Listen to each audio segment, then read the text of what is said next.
Hello, everyone. Welcome to Feedstuffs 365. I'm Sarah Muirhead. For livestock producers, quality feed is a foundation of herd health and performance.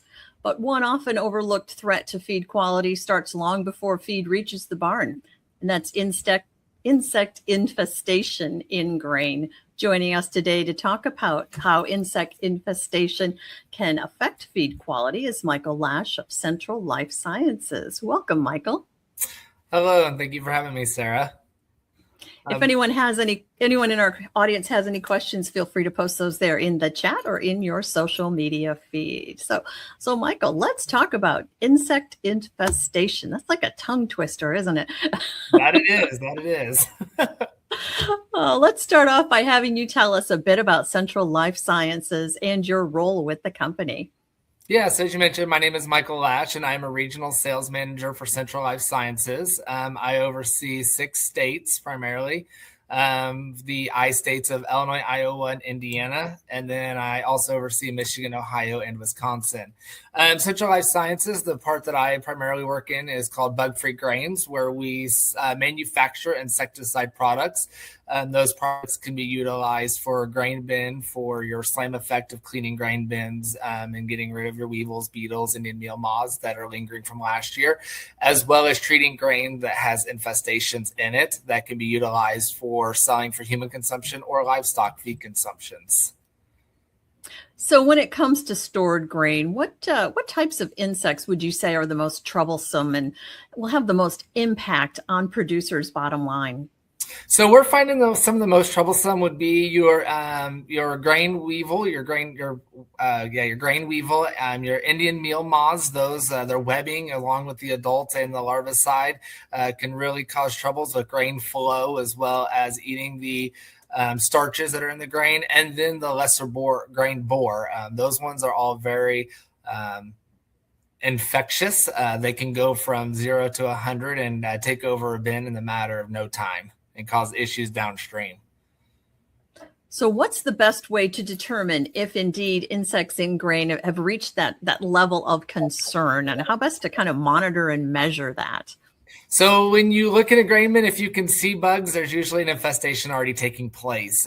When you can see them, just think that for every one bug, they can lay around 10,000 eggs. So if you see those bugs, know that you're going to be in for a long haul. So we like to take the effect of treating it before you see it, because, people like to say, I don't see bugs, I don't have an issue. That's not always accurate information, because by the time you see them, an infestation is taking over. If you can see them and you have an infestation, there's still a way to treat that. I mean, you mentioned treating it beforehand, but you can do it both aspects, right? Before So you can do a pre-bin treatment where you're treating the grain as it's going in, or if you have an infestation, here at Central Life Sciences, we manufacture products that we call rescue treatments, such as like Sentinel EC. So what you would do is, if you're seeing those bugs, we suggest that you're going to pull the grain out of the bin, treat the grain as it's going into a hopper bottom truck or into another bin for storage, and you can spray it. And there's a nice, there's a 3-to-1 blend, which it will kill the adult larvicide and it'll also inhibit growth in the larvicide. And so after you treat that grain, as you're moving it, 24 hours later, you're good to ship that grain to any local elevator or animal feed mill, anything along those lines. So what kind of economic impact can insects have on feed quality? I know you folks have done some new research there looking at how significant that impact can be from an infestation. What are you finding? What are you looking at? So we are looking at for instance, there's been a recent research that shows that a bug can eat up to 28% of the available grain starch in the feed or in the grain and storage. And that right there can take a toll on the livestock producers and farmers. That right there can take a lot of the nutritional value out, which will in turn affect your ROI if you're in the swine industry per se. So that means that they have to eat more of that grain in order to hit an optimal weight. And so that right there will affect you from the start to the finish all the way through. That adds up, I'm sure. Oh, yeah. Because when you think about that, the turn of feeding, one, like I said, your effect on your daily rate of gain, and as well as turning a barn to get a barn empty for your next flow of pigs or something like that can go into that barn. We talked a little bit about how you can treat when you have an infestation. What about those proactive things that you can do to make sure you don't get an infestation? Are there some preventative treatment options that exist?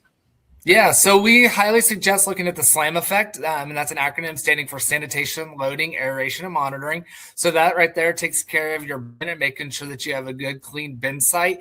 And then we have a nice product called Gravista. It comes in a liquid or a dry form. So that one right there, you would take it, mix it with some water if you get the liquid, or you take the dry or granular, and you can just spray the base of your bin. That right there will keep the bugs. It'll kill any of the active bugs, the adults. And then, like I said, it's got the residual that'll hold long enough, and it also has a insecticide where it's going to kill them as they hatch. So you'll spray the inside of the bin and the outside, just ensuring that none of the bugs come out up from the bottom or out and around and come back in the openings, and you'll kill everything that's there at your bins as a proactive step to keeping them out. And nothing to be concerned about from a feed safety standpoint, it doesn't sound like. Nope, there is nothing to be concerned about. It said 24 hours. It's called 24 hours treat to eat. And if you're using it, or treat to eat, or treat to grind, and if you're utilizing it, it's a 30-minute reentry. So after you spray that bin, after 30 minutes, you're good to reenter that building. And it can be commingled with other grain as it goes into a feed mill operation, right? Nothing they have to hold out. Nope, it can be commingled with any other grains. So any other of your livestock feeds, anything like that. Yes. Very good. Any final thoughts you'd like to leave our audience with here today, Michael? I just want to remind everybody that, again, we know at the end of the day, ROI is one of the biggest things, one of the number one things that can keep you in business. So just being proactive and treating your grain and treating your bins and making sure that your animals are getting the best value, the best nutritional feed that they can, or that you're shipping what is the best of your abilities can make or break a difference. Great point. Michael Lash of Central Life Sciences. Thank you so much for your time today. We appreciate you being with us. Thank you very much for having me. Likewise, we appreciate all of you and our audience for tuning in. Until next time, for Feedstuffs, I'm Sarah Muirhead.